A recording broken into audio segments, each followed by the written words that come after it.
Houston, we have a podcast. Welcome to the official podcast of the NASA Johnson Space Center, episode 13, before his first flight. I'm Gary Jordan, and I'll be your host today. So this is the podcast where we bring in the experts, like NASA scientists, engineers, sometimes even astronauts, and they all tell you the coolest things going on here at NASA. So today we're talking with Mark Vande Hei.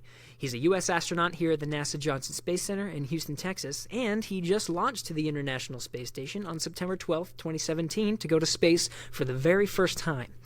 We had a great discussion about his expectations for flying to space and some of the work and his training that he had to go through to get ready for his voyage to the station. So with no further delay, let's go light speed and jump right ahead to our talk with Mr. Mark Vande Hei. Enjoy.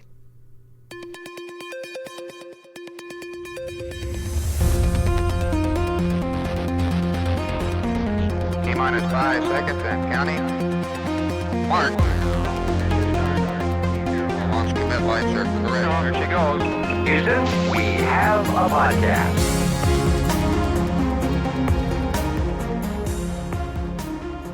All right, well, thanks for coming today, Mark. I know you're very busy, especially coming so close to your launch date. So that's September again, right? It is September 13th. It is September. Okay, so that's with, now it's kind of changed up a bit, right? So now we're launching with Alexander and Joe, right? That's Joe. correct. Alexander Mazurkin and Joe Acaba. So, I mean, this is your very first flight coming up soon. So you've been busy training for years. I mean, you were selected in 2009, if I'm not mistaken, right? So there's a lot of training to be had. So, I mean, let's talk about some of those things. What are your expectations and what are you preparing for, really? I mean, what does an astronaut need to know before they launch? So the primary thing we need to know is how to, I would say the primary thing we need to know is how to follow instructions, because we really are serving as the eyes and hands of a lot of other people that aren't there with us but are able to support us. Mm-hmm. So that's the primary thing. Yeah. You also need to know how to work well with the other people that you're living with. That's and, right. Make sure you take care of each other so everyone's fully functional. And then after that, I would say we have to have all the technical skills to do our job that are operate the science experiments and be able to keep the space station actually running. Nice.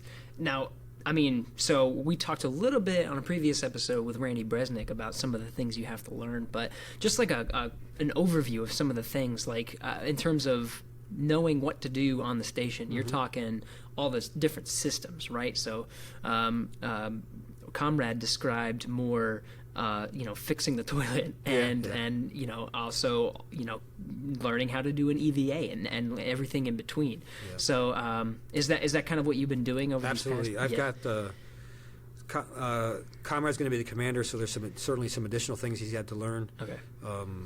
But by and large, the crew members on the space station, when there's not an emergency taking place, we're all kind of equal.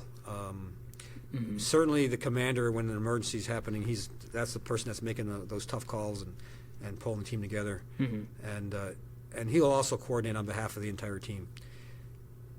But crew members on the station are generalists. We have to have a skill set that'll allow us to do whatever the ground needs us to do. And that does involve EVA training, of course. That involves robotics training.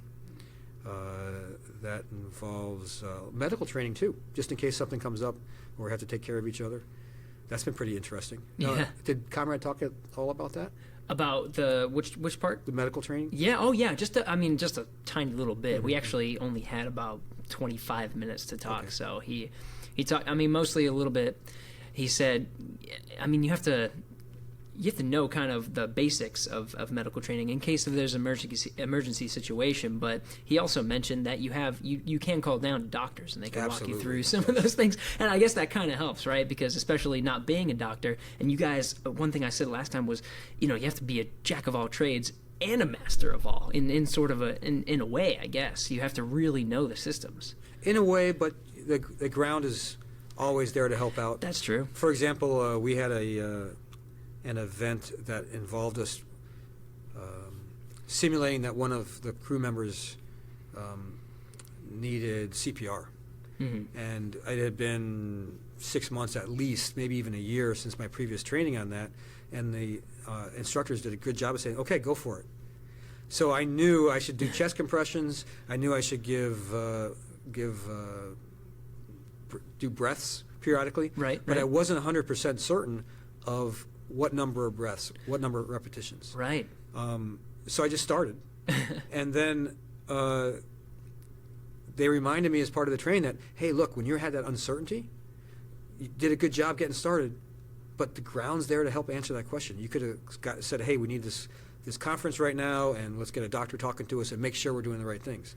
So because you have to know so much, sometimes the details, the ground can really help you out with that. Yeah, and they're there 24/7, right? Absolutely. So you can call down and say, hey, something's going on, I need help. Yes. And you guys walk through all of those different things. So, I mean, on top of just training for some of the things on the International Space Station that you're going to be doing, and you know, especially emergency situations, you go through other types of training too, right? Don't you do survival training and things like that? Absolutely. We have, first of all, there's land survival training. One of the first things you do as astronaut candidates. I believe the next class is going to do that at Fort Rucker. It's an Army base. Okay.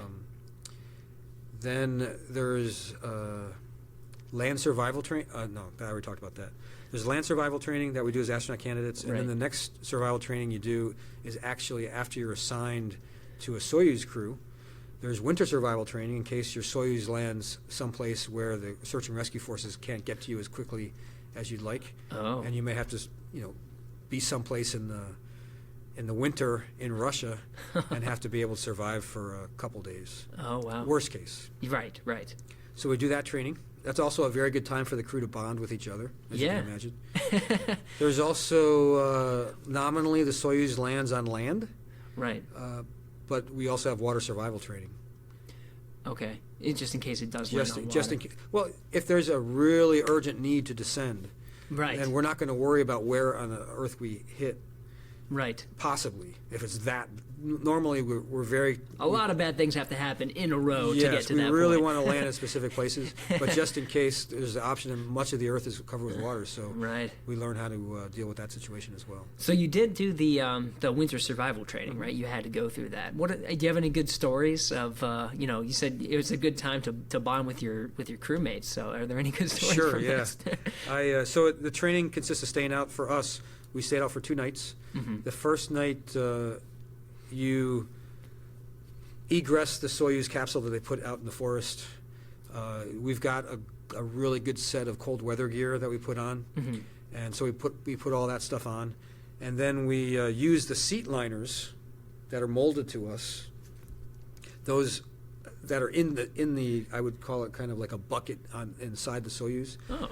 We can take those out and use those as sleds. So we put a bunch of gear on that and use those and drag those through to a place to find a place to set up a camp. Cool. Of course, the parachute that the Soyuz lands with is huge. So that's a massive resource of cloth. So the first night what we did is had to set up a lean-to and used both timber that we found in the area and strings from the parachute and the actual cloth from the parachute, as well as a lot of branches to set up a shelter. But that night was all about the fire, because the lean-to just kept us from losing all the heat. But we were kind of sleeping. There was 2 people kind of sleeping on top of each other, just about. So a lean-to is like is that a shelter that I'm assuming leans up against something? Is that what that is? A lean-to. Imagine if you had a plane that was like a half of a roof. Okay. And all it is one wall that goes from maybe about waist high down to the ground, with enough space underneath it so that 2 people could be sleeping underneath it, with the length of their bodies facing out to the open. I see. Okay. And what we do with that is we light a fire on the open side so that they get a lot of warmth, and the fact that you have that backdrop helps reflect some of that heat down towards you. Nice, but doesn't trap any of the smoke or anything like that. Ideally, no. Yeah. You don't want. But that's why I said it's all about the fire. If the fire goes out, that lean-to's really worthless. Right. So one person's awake and constantly cutting wood, because to keep the fire going, it's amazing how much wood you need in that environment. So we did that. My 2 Russians that I initially I was going to launch with 2 Russians, so I did that with 2 Russians. They had both done this before. They were really, really good with the material we had, and were smart enough. They knew that the next day we'd have to set up a teepee. So our lean-to kind of had a few pieces that we could use for the teepee ready to go. So we just had to change the lean-to, and we kind of turned it into a teepee on the next day. So the teepee was great. It's much more comfortable, much smaller fire inside the teepee. Okay. So you had to make the teepee on the second day because I guess it's more intensive to build. Is that why? Or? It takes longer to build. I see. But it's also a much better shelter. Okay. So it's the type of thing that, quite honestly, I think all of us would have preferred to go right to the teepee. Because I'm not 100% certain it really takes longer to build, but the Russians want us to have the experience building both types and to understand what it took to live in both of them. Okay. You need a lot less lumber to keep the teepee warm, but again, we were experienced in both situations. Mm-hmm. Wow. And then I guess you have survival training. What other kinds of things do you go through? Well, one of the big deals for astronauts that work at NASA is we come from a lot of different backgrounds. Okay. From microbiologists to Navy SEALs. So we've got to be able to have a culture where all those people can come together and operate highly technical machines in an environment where if you mess it up, you could die. Right. So another thing that's really very, very interesting is we use T-38s. It's the same type of aircraft that the Air Force uses to train pilots. So we use those. The nice thing about that is, much like we can't fly people in space very often, but we can put people in these jets very often. And the jet moves really, really fast. So you have to be able to think fast. You've also got to coordinate with the ground. And they will direct you what to do.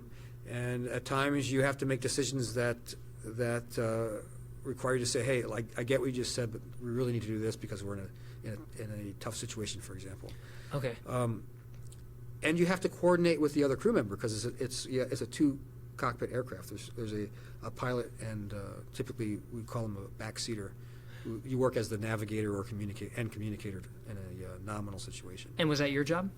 Well, because I'm not a military pilot, yes. Okay. So all of the front seaters are military pilots if they're astronauts, and they are instructor pilots typically from the military as well if they're not astronauts. And that's it's a great deal to have to fly around in a jet as part of your job. Right. Did you end up flying with a fellow astronaut, or did you fly with one of the pilots that they had? I guess initially you fly with instructors. Okay. But by and large, almost every flight is with another astronaut pilot. I see. Did any of them mess with you at any time, or try to make you throw up or anything? No. So one time though. So one of the things they always tell, because they're very experienced and we're not, it's really easy to just assume that they know how to do everything. They can fly that jet completely by themselves.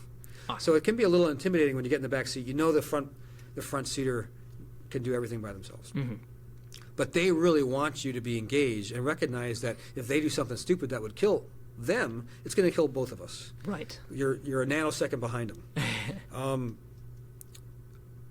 And we train, and the astronaut pilots allow us to do everything. They'll allow us to fly the jet, do the communications, do the navigation, just to get good at that. Because for example, if something happened to the pilot, you might have to do that. Right. And it's more fun for us. And actually, a lot of the astronaut pilots have experience as being instructor pilots, so they're good at that. Well, one time,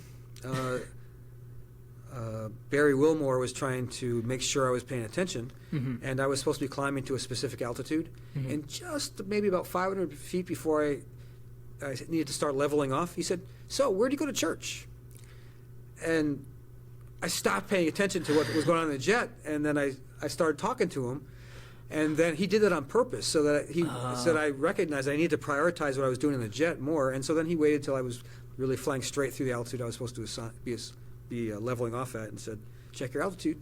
And then I did. Another time, we're not, as a backseater, I'm not allowed to fly within 200 feet of the ground, but you can fly towards an airport, get to 200 feet and then act like there was a problem on the runway, and then basically add power to the jet and go through the takeoff process. I see. Well, earlier on in my training, I was flying with another guy, and he did a really good job of letting me mess up as much as possible before he'd correct me, so that I would learn. Same type of thing. I gave it a lot of power. I started climbing, and I wasn't experienced enough to recognize that right after I started climbing, I needed to reduce the power. So I was really, really speeding up, and I only had to climb up to 3,000 feet, which you do really fast in that jet if you haven't taken the power out. Whoa. And so, same thing, I got to 3,000 feet. I was climbing really, really fast. He said, check your altitude. And my immediate response wasn't to take out the power. It was just to pitch the nose forward, which meant that anything that I had loose in the jet just hit the ceiling because I just went down so fast all of a sudden. So. Whoa. Really good training. Yeah. I didn't forget that lesson. Yeah. It's good that you guys are always keeping each other in check. I'm sure that all your your fellow astronauts are constantly doing this, right? They're giving you advice and anything like that. Absolutely. Now, you being a first-time flyer, I'm sure they've given you some of those experiences, especially some of your classmates, right? Like so who we have Reed Wiseman and Mike Hopkins, Chell Lindgren, all of these guys have flown Kate before. Rubins. Yeah, that's right. Kate most recently. So, have these guys given you some advice, come to you and say, hey, this, any kind of things that you have to be watching out for? Absolutely, and not just them, all of them. All right. Everything from if you're having a bad day, don't talk to it on the don't talk to people about it on the radio, to expectations on how to as you're getting ready for the launch and your family's in Kazakhstan, getting ready for that, what to expect out of that. Any good nuggets that they've told you? Chris Cassidy told me that one of the things to do when you're doing a procedure is to make sure there's notes blocks in a lot of the procedures. And he said the notes blocks aren't required for us to read. But you really need to read those because they typically give you the big picture. And so when you read those carefully, then as you're doing the steps, it'll prevent you from doing those steps blindly, which helps you be a little more accurate in how you're doing the procedure. So if you know why you're doing this particular thing, then it's a lot easier to recognize when you're about to press the wrong button because it doesn't make any sense. I see. Maybe you misread that step later on. Okay, so like all the little details. There's yes. So I mean, is there anything that any astronaut has given you so far, just to always keep this in mind? I guess the notes is one of them, but especially maybe a Soyuz ascent or something. Maybe lean back. I remember I was talking with Shane Kimbrough just recently, and they said once he gets to a certain point, you got to make sure you strap down, otherwise you're going to go flying up or something like that. Any kind of pieces of advice like that? Well, it doesn't even have to be operational. It could be you're going to the bathroom and you have to make sure that you turn the fan on first, or one of those things. I'm sure you go through all of those things. Keep track of your stuff. So one of the things that we're very comfortable with on Earth is when you put something down, it's down, and we tend to think of leaving things on a two-dimensional surface and it's staying there. Yeah. But you have an extra dimension in space, and you have to put a little extra effort into remembering, like, another dimension that it could be someplace else too. That's right. So that can be challenging for people, is just really slowing yourself down enough to look at where you put something and visualize what's around it, because you could come back to the same place, and if you weren't very deliberate about looking at that place from a orientation that you always take, you might come in there upside down and then be like, wow, I remember putting it somewhere in here, but I can't picture it in this spot. Yeah. So things like that. I remember talking to Mike Hopkins probably more than a couple months ago, but he one thing that always stuck with me was he was talking about, he was working on this rack, I guess, and he had to pull it back and get behind it, and just the way that he was doing it, it was hard to reach. And I don't know if he's showed you the same story, but it was hard to reach. And he calls through the ground, tells them his problem, and they're like, we'll flip upside down. And he's like, oh yeah, I can do that. And it's just, I guess you're training on the ground, but you do have the limitations of gravity on the ground, even though you have all these mock-ups. But flipping upside down it solved the problem immediately. He got a whole new vantage point, but you can't practice flipping up in 1G on the Earth or anything. Yeah, definitely can't. So, an astronaut class just actually recently got selected. Does this bring back any memories of when you got selected as an astronaut back in 2009? Yes, definitely. I've seen a lot of those astronaut hopefuls that have been either in the gym or going to their interviews or whatever, and that is an emotional roller coaster. 'Cause, I don't envy them at all. Because you went through it, right? Absolutely, yeah. And it's I think I did a pretty good job of assuming there was no hope that I would get the job, and that made it a lot less stressful. In fact, the only times I got kind of like, whoa, be careful, was when I thought I just did something really, really successful, and maybe there's a chance I get this job. And I thought, no, don't do that to yourself. Because that's when you make yourself all nervous, right? That's when if you have nothing to lose, then no big deal. And right. I just would have, if I didn't get the job, I would have still had a really cool experience getting the first-hand experience of what the astronaut selection process is like, if nothing else. Yeah, I mean, what is it like, right? I mean, you say it's stressful and there's things, but what are they doing throughout this interview process? Well, I would say I'm certain that the process that this class that really hasn't been selected yet, but is in the process of finishing being selected. I'm sure I know their process has changed since we went through, but there's psychological examinations that we did. Yeah. There was group problem-solving exercises that we did. There was a lot of medical exams, especially by the second interview. A lot of that is checking to make sure that you don't have any medical issues. All right. There are, of course, there's an interview. Each time you come to visit NASA, the first time and the second time, there's an hour-long interview. Mm-hmm. So it's 2 times that you come? You come. Well, the first time for my class, the first time they interviewed people, they invited 120 people to come. Okay. And then of that 120, they pared it down to 40 or 50 for a second interview. Wow. And because the medical exams, you can imagine, are so expensive, they only give the medical exams mostly to that smaller group of people. Makes sense. Honestly, to be an astronaut, not only do you have to be super smart and be able to get along with your crewmates and everything, but you have to make sure you're in tip-top physical shape and that nothing can possibly go wrong. You were fortunate enough to actually get the call. Yes. What was that like? Where were you? I was actually in the Mission Control Center working as a Capcom that day. Oh. So it was... I'm pretty sure they didn't know where I was. I answered my cell phone, and it was tough because I was so excited, but it wasn't a situation where I was allowed to announce it to anybody. Right. So I'm sitting around a whole bunch of other people that I'm working with, and I just wanted to cheer. But I was still working on console. I had to be listening for the crew to call, and I had to be listening to what the ground was talking about. Yeah. So I had to just act like it didn't happen and just get back to work. So in that situation, from what I understand, you're only allowed to tell very few people, like your wife and your parents. Yep. And that's pretty much it. Yeah, I think I sent my wife an email, told her what had happened. Okay. And then only about 3 hours later did I send her another email that said, "Oh, and don't tell anybody else." So, yeah, let's just say that wasn't quite as successful as I should have made it. Oh man, that had to be. I can't even imagine just getting that call. That would be. I was pretty excited. Yeah. Let's go back to some of the other training. So we talked about a little. Just training for on orbit, survival training. How about, I guess, Soyuz training now? You said that now they switched the crews around, and now you have to learn a lot more. Now you have to be in kind of not the hot seat, but I guess one of the hot seats. Is that how it works? Yes. When I initially started training, I was in the right seat. Okay. Which has very limited responsibilities.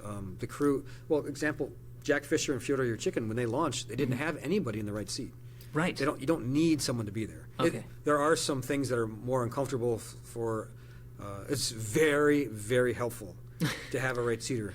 And I realized that when I started training as a left seater, because you need so much more time to train as a left seater, you don't always have the right seater there.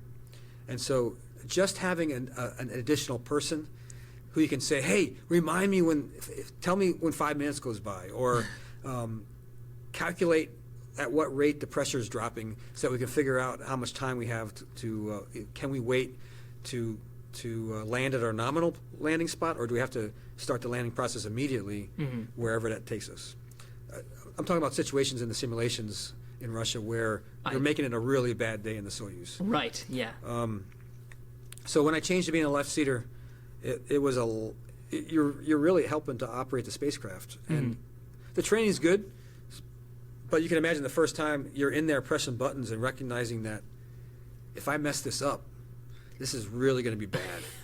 And I've done it so many times now that I'm well past worrying about that. Oh, yeah. But there's a lot that goes on, and it's the trainers there do a really good job of making you ready for a really, really bad day. But even given 6 malfunctions,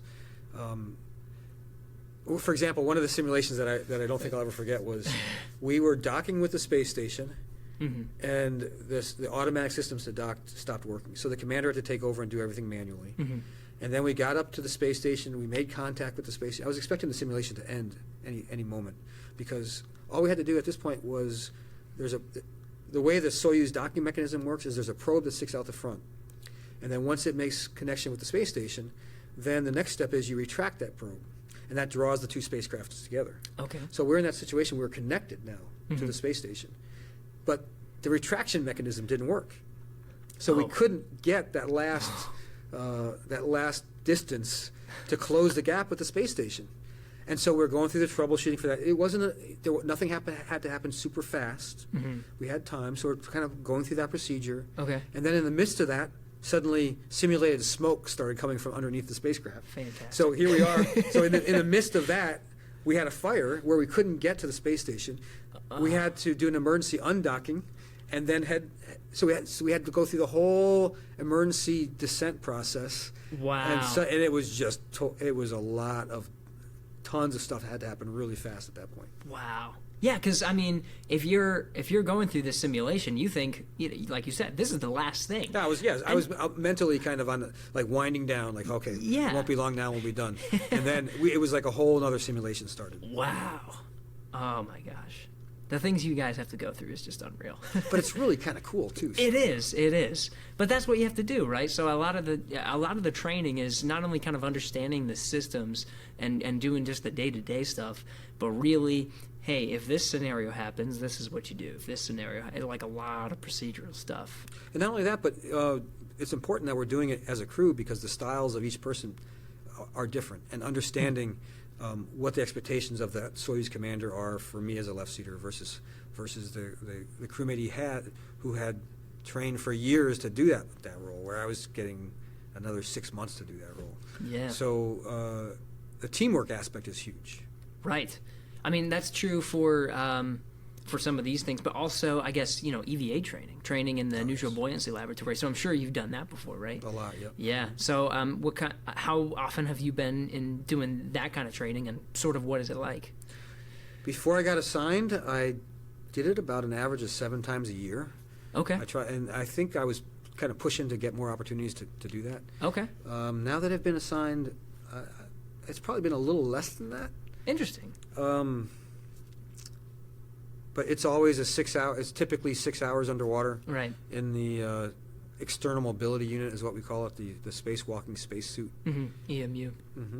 And just in case people aren't aware, the way that works is there's divers that are around us to help balance the suit to make it as good as possible a simulation of weightlessness. Right. It's because of the air volume in the suit and the fact that the suit is actually quite heavy, it would be really easy to end up in a situation where your legs are really, really light and your chest is heavy, and you wouldn't have the strength to flip yourself so that your feet are back underneath you again. Right. So the divers will help try to make it seem a little more like you're out in space. However, the suit is floating. You're not floating inside the suit. So if you're upside down in the suit, then all the weight of your body might be resting on your shoulders. So it can never be a perfect simulation. Yeah. I guess, I mean, from what I've heard is kind of, so you're like you said, you're underwater in this huge pool that's like 40 feet deep, just enormous, and they have full scale mock-ups of the ISS underneath, so you can actually kind of feel like what it would be to be on the station and have kind of the muscle memory to know, okay, this is here and this is here and then this handrail's here, so you know kind of where to grab on and everything. But from what I understand is, you know, you're right, it's probably as close to simulating what it's like to actually do a spacewalk as possible. But first of all, yeah, if you're upside down in space, that's it. You're just upside down, but you're still kind of floating in the suit, whereas you still have gravity on Earth. So you're right. You feel the whole weight, but then also, you know, moving, you still have that water resistance, right? That's true. So That's so I guess things fly a little bit quicker in space than they would if you were to toss them or move your hand or something in underwater. And I'm sure you've kind of noticed a little bit of that, right? And maybe the divers are sort of pushing things a little bit faster so that it simulates it. No, I think sometimes because it's so hard for the divers to tell what you're trying to do. Okay, yeah. They tend to like let you do what you need to do unless they can tell that there's a situation where it's clearly not. Or you might what I started doing with the divers as I realized that some things there's no need for you to fight through just toughing something out. Sometimes they'll say, well, for example, we have a body restraint tether. Okay. It's kind of like a snake that you can rigidize in a certain shape, and it's like a third arm. You can use it to attach yourself to the space station, so you have two hands free and you can do work. Or if you have a large, what we call an ORU, an orbital replaceable unit. Okay, it's like that's like a spare part almost. A spare right? part. It could be very large. It Right. could be really tiny. Okay. You can attach that to that body restraint tether and translate along, and it'll just be there. Okay. Well, imagine that thing wants to float up to the surface of the water or wants to sink to Right. the bottom of the pool. The divers will hold on to that, but then you could potentially have this arm sticking off of your hip, and if the diver doesn't realize that you're trying really hard to rotate towards your right shoulder, you're not just trying to rotate yourself, you're suddenly trying to rotate this diver with a tank who's holding on to that. Right. So when I realize that becomes an issue sometimes is that I just say, hey, I'm not sure why, but I'm having a hard time rotating towards my right shoulder. And then suddenly it'll become very easy to rotate towards my right shoulder. So you don't have direct communications with the divers then? Oh, there's underwater speakers. Oh. So everything you're saying, if there's a lot of noise underwater, because when we do scuba stuff sometimes it is hard to hear. When you're blowing bubbles out, there's a lot of noise from the bubbles. But if they stop breathing for a moment, they can hear what you're saying. And they're really, really good about keeping track of what we're saying. That's right. Yeah, and they do. I mean, I've spoken with divers in the past, and they do. So you guys do 6-hour kind of simulations underwater, and they do 2-hour rotations. And it's a little bit different because the astronauts are in the EMU, so you guys have the liquid cooling garment, and you guys are at a pretty good temperature. But for them, 2 hours is a long time to be in the pool and the temperatures, and so they do that kind of rotational thing. It's also partly because they're responsible for our safety, and they've got to be very, very attentive. So they've got to make sure they're super alert. And there are limitations for how long you can dive on those tanks. So. Yeah. So, I mean, one of the things I think about with being an astronaut and preparing to be an astronaut is just how physically able you have to be. You have to, because we're talking about spacesuits. These are very heavy, and being able to spend 6 hours underwater in a pool, not eating. I'd be so hungry after 6 hours. But things like that. What do you do to stay healthy and to make sure you're physically at your peak to make sure you're able to do all of these crazy things, survive in Russia in the winter and stuff like that? So I had a boss one time when I first, early in my Army career, that said make physical training the first priority of every day. And I think sometimes we don't give ourselves permission to do that. We might feel a little guilty, like it almost seems selfish. Yeah. But because my boss told me that, it really is something that stuck with me, and I can't afford to always make it the first priority of every day. But I've recognized that it really does need to be a priority. And the nice thing about this job is the job gives us opportunities to do that. We've got a great facility, we've got great trainers, and we've also got, if we injure ourselves, we've got people to help us get rehabilitated as quickly as possible. And you guys, the astronauts actually have their own gym here, right, at the Johnson Space Center? It's actually not really called the astronaut gym. It's more designed towards a rehabilitation facility. Oh. So when people come back from space, they've got to readapt to living in gravity again. Right. And that's really the primary function. It works out that a secondary benefit of that is we get some really good workout facilities. That's right. I remember talking with, again, Shane Kimbrough a couple weeks ago, I think at this point. Yeah, a couple weeks ago. And he had I got the chance to talk with him just 2 days after he landed. And he was already working out. It's crazy. He was talking about being dizzy just right after landing, and then bam, he's up on his feet and being rehabilitated. That's crazy. So are there any other sort of training aspects that like we need to know based interesting stuff that you go through that just a civilian like us don't really get to experience? I know about the survival training, all the different things that you do to prepare for being on orbit, learning all the systems, learning how to do EVAs, all these different things. Yeah, there's another facility that I think is really, really neat. It's called the Virtual Reality Lab here at Johnson Space Center. Oh. Have you ever been over there? I've seen it. Oh, is that the one where you sit in the chair and they put the goggles over you and you have the hands? Yes, I've done that. Yeah. That's amazing. There's two things that I've really gotten a kick out of lately doing over there. One is the practicing using the SAFER. So every time we do a spacewalk, we're always tethered to the space station so that and we're locally tethered, so if you let go, you should stay right within hand's reach of something. Right. But also another much longer tether, just in case we mess that up, that will keep us safely attached to the space station. But if we mess both of those things up, there's also a thing called the Simplified Aid for EVA Rescue. It's called a SAFER. SAFER. It looks like a backpack that we wear, which is basically a jetpack. Yeah. But it's got very limited resources, and you need to know how to use it. So to practice flying yourself as an independent spacecraft back to the space station requires a little bit of training. So what they do in that training is they'll tell you, okay, here's where we're going to start. You can see the space station right there, and you're wearing those goggles so you can look in any direction and you see either stars or the Earth or the space station. And then they'll say, okay, we're going to start the simulation. And they will push you off of the space station. Whoa. So the space station will be spinning, and the distance will be increasing between you and the space station. So you're sort of tumbling in this simulation, right? Yes, absolutely. Oh, whoa. And you have to do that because it takes a little bit of time for they know that it takes some time to deploy the SAFER and the hand controllers and things like that. Okay. So maybe 10 seconds, or I can't remember exactly. And they'll tell you because they don't have a mock-up where you have to actually deploy the SAFER. You start off with holding it in your hands. But because they know it's going to take some time, they don't let you start it right away. Makes sense. Okay. So they say, okay, now you can start it. But the first thing you got to do is call the ground and say, hey, this is EV2. I'm not connected to the space station. I'm heading nadir, and I'm deploying the SAFER. Which you can imagine would be a very uncomfortable situation. Oh yeah, that's a very calm way of saying, "Hey, I'm plummeting towards Earth." By the way, and it's a pretty slow speed, thankfully, because it would have to be a speed where you push yourself off. Okay. But the SAFER is really neat. Once you deploy it, it will stop itself. So you might be spinning, but once it's got sensors, so it'll stop all the rotations. So you'll be fixed in one location. It might be looking away from the space station, but at least you're not rotating anymore. And then we're trained first to yaw to find the space station. Okay. And then we start that yaw, and then once you get to the right stop place, then you press a button, it'll stop that rotation again.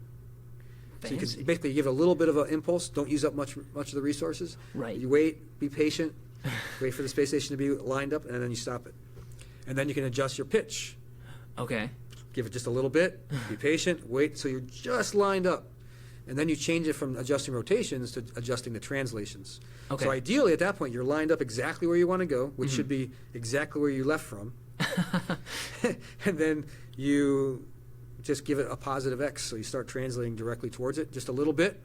And if your aim's good, you shouldn't have to make any adjustments, and you have plenty of resources to get back. All right. If you mess up, maybe you forgot how to control it. You can burn through half of your stuff, and then you just completely miss the space station.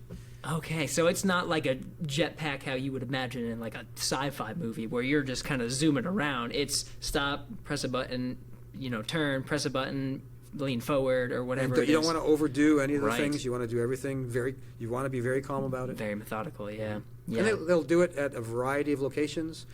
They'll do it from different velocities of separation. Okay. So that's really good training. Another Yeah. thing, do you have any questions about that?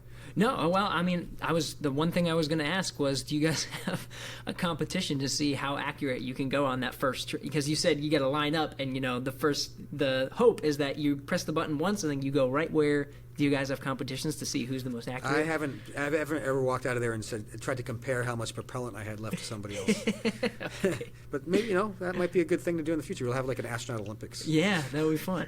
That would be really fun. Yeah. Or really humbling. Yeah. Go through the training and see, do like little things like that. How'd you score? I had this much propellant left. Ooh, I had this much. No, but go on. You were going to say something else. Oh, another thing that I thought was really interesting in the virtual reality lab is they train you how to do mass handling. So you put on those glasses again. Okay. This time you're sitting in the chair. But they have basically handles like we would have for an ORU. Mm-hmm. It could be something that in space or has a mass of 1,000 kilograms. It could be something that's 200 kilograms. But they can set up the computer, the simulation to operate that way, and it's attached to a bunch of strings in each direction. Oh. So you can start it moving, and you'll feel the force. As you get it moving, you can imagine if it's 1,000, if it's a ton. Right. As you get it moving, it's harder to get it to stop moving, and maybe it's hard to get. So things we call it weightless, but Right. they have a lot of inertia. They have the same amount of inertia as they have on the ground. Mm-hmm. If something weighs a lot, it's going to take more force to get it started moving, Mm-hmm. and more force to stop it moving. And it's a really interesting. It's the closest to dealing with weightlessness that I've ever felt, because I had a large object that I needed to line up over some pins, and then once I got it over the pins, I had to lower it down. The first time I did it, I think as most people would, you have a tendency to want to be moving it all the time. So I grab this object. It seems really heavy. I get it start moving, but I kind of keep pushing it. I'm using my strength to keep it moving. Right. And then I had to use even more strength to get it to stop moving. The second time I did it, I realized that once I got it started moving, I could take my hand, because it's already moving. Nothing's going to stop it from moving. Mm-hmm. So once I got it just moving really slowly, I just put my fingertips on those handles, and they kept it moving. Oh. And then I just very relaxed and I very calmly waited for it to get to the right spot, and I gave it a very little pressure to stop it, this massive object. Wow. And then when I wanted to move it down, I just gave it a little bit of a nudge. As soon as I knew that it was moving in the right direction, I just used my fingertips and let it go. And I suspect when you're in space doing a spacewalk, that because we're in the pool, we're going to have this tendency when we're training as a newbie to want to feel like you got to continuously force yourself to keep moving. Right. But once you start getting yourself to move in the right direction, you just have to use fingertip pressure to tend yourself and make sure you're continuing to do the right thing. So that's the nice pairing between doing, simulation runs in the neutral buoyancy laboratory and then going to the virtual reality and doing, you just get a different perspective. Exactly. In the NBL, in the neutral buoyancy lab, Yeah. you can move 100 meters. Mm-hmm. In the virtual reality lab, you can move about a foot. You can move something about a foot. So it's really the fine-tuning of things. It's the little things, but they're really important, right? Knowing Absolutely. that if you try to tug this big, massive object really, really fast, it's going to be really hard to stop. Yes. Those are little things, but also extremely important.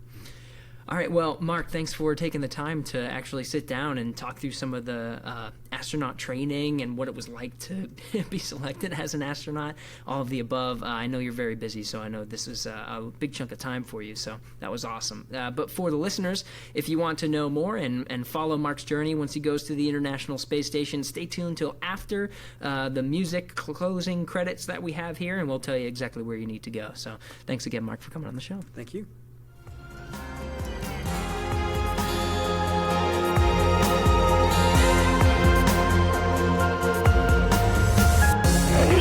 Stop of the space shuttle. Roger, 0J, and I feel Shuttle fine. has cleared the tower. Became a feast for all mankind. It's actually a huge honor to break a record like this. Not because they are easy, but because they Welcome to space. Hey, thanks for sticking around. So today we talked with Mark Vande Hei, and he's going to be launching to the International Space Station later this year, or maybe right now, depending on when this podcast gets posted. But Mark is on social media. He's on Twitter at @astro_sabo. That's SABOT. And you can follow his journey aboard the International Space Station as he talks about his day-to-day life and maybe takes some photos from that vantage point 250 miles above the Earth. You can also see his journey at nasa.gov/ISS. We have updates all the time on what's going on aboard the International Space Station, some of the research studies and experiments that Mark will be taking part of while he's aboard. On social media, we're very active. Just go to Facebook, Twitter, or Instagram. On Facebook, it's International Space Station. On Twitter, it's @space_station. And on Instagram, it's @ISS. We'll be following Mark throughout his journey and posting pictures of him and some of the things that he's doing while on that orbiting complex. You can also use the hashtag AskNASA on any one of those platforms and submit an idea for the podcast, maybe ask any questions, and we'll make sure to answer it in a later podcast. This podcast was recorded on May the 4th. That's right, we recorded 2 podcasts on May the 4th. May the 4th be with you. Super late, I'm still going to say it. And special thanks to John Stoll, Alex Perryman, Pat Ryan, and John Streeter for making this podcast happen. And thanks again to Mr. Mark Vande Hei for coming on the show. We'll be back next week.